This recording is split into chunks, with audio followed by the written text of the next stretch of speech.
संजय जायसवाल जी को भी बोलते अगल बगल में बैठिए और शांति से एक एक चीज बोलिए और मैं सबका जवाब दूंगा। लेकिन उनको डर लगता है कि जाएंगे अगर गलत बोलेंगे तो कहीं पीट ना दे, लेकिन हम पीटेंगे नहीं उनको, ठीक है। आगे तो छोड़िए, अभी तो पहले चुनाव लड़ ले दीजिए ना, उसके बाद मुकेश सहनी किसी में अकेले में कोई दम है, कम है क्या?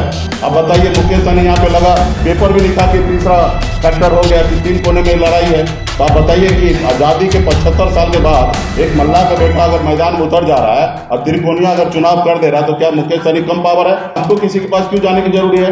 लोग तो स्वागत है हमारे पास आए और आने वाले समय में बिहार में बदलाव करे, बिहार को युवा के बारे में सोचे। लोकतंत्र है, अभी इस पे हमको भरोसा करना ही पड़ेगा, हमारी मजबूरी है। हम तो चाहेंगे कि भविष्य में कि इस पे अगर इतना सवाल उठ रहा है तो बैलेट पेपर पे चुनाव हो। अमेरिका जैसे देश में बैलेट पेपर पे चुनाव होता है तो भारत में भी हो, लेकिन इसमें इतना सवाल उठ रहा है तो कहीं ना कहीं तो दाल में कुछ काला है। और हम चाहेंगे कि चुनाव आयोग इस पे देखे, माननीय देश के प्रधानमंत्री जी देखे कि देश में हर तबके से, हर कोना से ये आवाज उठता है कि ईवीएम में कहीं ना कहीं गड़बड़ी है, जो हमारे पत्रकार महोदय भी कभी कभी सवाल कर देते। अभी ये तो हमने नहीं बोला, आप ही ने कहा, तो कहीं ना कहीं इसमें संशय है, इसमें कहीं ना कहीं कुछ दाल में काला है। तो इसके लिए हम चाहेंगे कि भविष्य में बैलेट पेपर पे ये हो तो ज्यादा अच्छा होगा। और नहीं तो मैंने एक और हमने वीडियो बना के भेजा था चुनाव आयोग को कि ईवीएम पे जब भी वोट गिराते हैं तो लो एंगल में कैमरा से शूट कर ले, ताकि वो भी एक रॉ मटेरियल रहेगा कि ताकि पता चल जाएगा कि कौन सा बटन पे कितने बार वोट गिराया गया, इस तरीके से पता हो जाएगा। और आदमी का सिर्फ हाथ आएगा, चेहरा उसको कैप्चर नहीं होगा, और बूथ नंबर लिखा हुआ रहेगा, घड़ी भी एक लगा रहेगा, क्लॉक लगा हुआ रहेगा, ताकि टाइमिंग भी पता चल जाएगा कि उसमें एडिट भी करेगा तो घड़ी से पता चल जाएगा कि कुछ देर का इसमें फुटेज निकला हुआ। तो जितने टाइम का वो वोटिंग होगा उतने टाइम में घड़ी लगा हुआ रहेगा और एक लाइव वीडियो बन जाएगा और उसको स्टोर करके रखेगा। कहीं पे कोई दिक्कत होगा तो उसको देख लिया जाएगा। तो मैंने तो 2019 में भी इस तरह का एक वीडियो बना के सुझाव हमने दिया था, लेकिन कोई माने तो सही।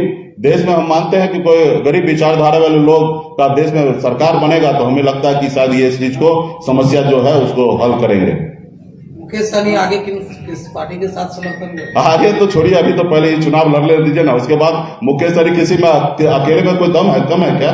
अब बताइए, मुकेश सहनी यहाँ पे लगा पेपर भी लिखा कि तीसरा फैक्टर हो गया कि 3 कोने में लड़ाई है।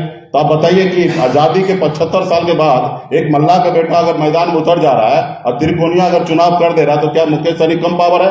एक तरफ आरजेडी के पास लेफ्ट के साथ कई दल के साथ समर्थन पे वो मैदान में उतरे हैं, एक तरफ भारतीय जनता पार्टी, जेडीयू, हम पार्टी और पारस जी लोजपा 4 पार्टी के साथ लेकर मैदान में उतरे और मुकेश सहनी अकेला है। और उसके बावजूद भी अगर हम एक फैक्टर बन सकते तो भला हमको किसी के पास क्यों जाने की जरूरी है? लोग तो स्वागत है हमारे पास आए और आने वाले समय में बिहार में बदलाव करे, बिहार को युवा के बारे में सोचे, बिहार के युवा 19 लाख युवा को रोजगार देने का जो झूठा वादा किए हैं उनको पूरा करने के लिए हमारे साथ आए और हम लोग निश्चित तौर पे वो युवा के लिए काम करेंगे।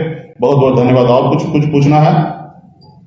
शांति से पूछिए, सारा चीज का जवाब देंगे। इसलिए हम कहते हैं संजय जायसवाल जी को भी बोलते अगल बगल में बैठिए और शांति से एक एक चीज बोलिए और मैं सबका जवाब दूंगा। लेकिन उनको डर लगता है कि जाएंगे अगर गलत बोलेंगे तो कहीं पीट ना दे, लेकिन हम पीटेंगे नहीं उनको, ठीक है।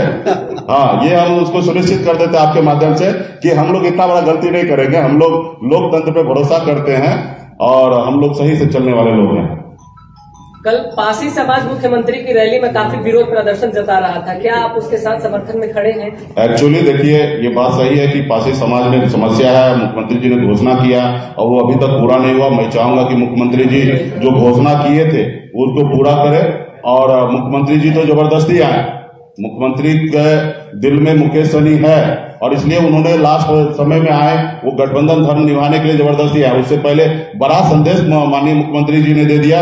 हमारे भगवान केवल महाराज जिसको हमारे कुल देवता है, पहले वहां पे गए, वहां पे पूजा अर्चना की, उसके बाद यहाँ पे आए कि हम भले जा रहे हैं लेकिन बाकी आप संभाल लीजिएगा, क्योंकि हम तो मजबूरी में जा रहे हैं। हम तो मल्ला के साथ है, सहनी जी के साथ है और सहनी जी मेरे दिल में है और वो इसलिए आए हैं, इसलिए हमारे भगवान को साक्षी मान के आए हैं कि भाई हम भले जा रहे हैं लेकिन सारा काम बिगड़ा हुआ चीज को आप संभाल लीजिएगा।